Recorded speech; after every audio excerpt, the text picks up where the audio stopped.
Zé, a gente acabou de cair a ligação, olha onde eu tô. Tava falando com você diretamente daqui, bem no meio do Times Square. Agora eu tô indo pegar o ônibus, eu já estou atrasada. Ai, agora já começa a ficar mais tranquilo de gente pra andar.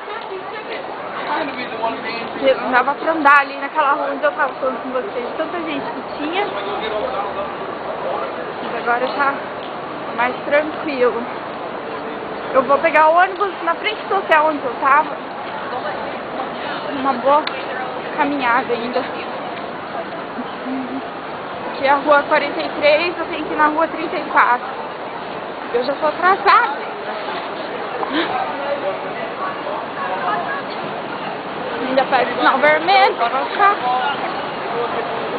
Vamos rapidinho. Tá. So, here. Aqui a rua, olha como é que é brilhosa. Got your camera. Thank you. I'm just gonna answer your hand. No, thank you.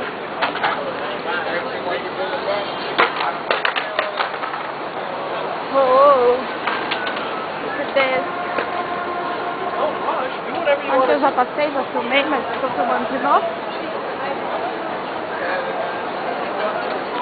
Deixei de novo de barco mais perto. A galera jogando bola de basquete.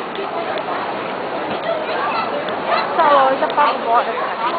Só que é caro pra caramba. Eu vou guardar um dinheirinho pra comprar alguma coisa ali. Ok.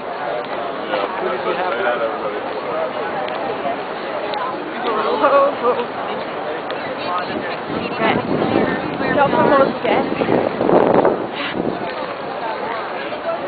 Como você vê que tem de tudo um pouco. Que é o tal da loja do Gas. Ai, acabou a muvuqueira. Agora é tranquilo pra andar. Que horas são? 9h30, eu tô atrasada, meu Deus.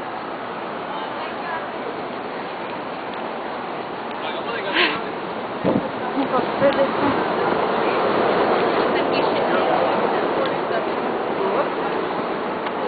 Ok, so eu devia ter ido ali 41.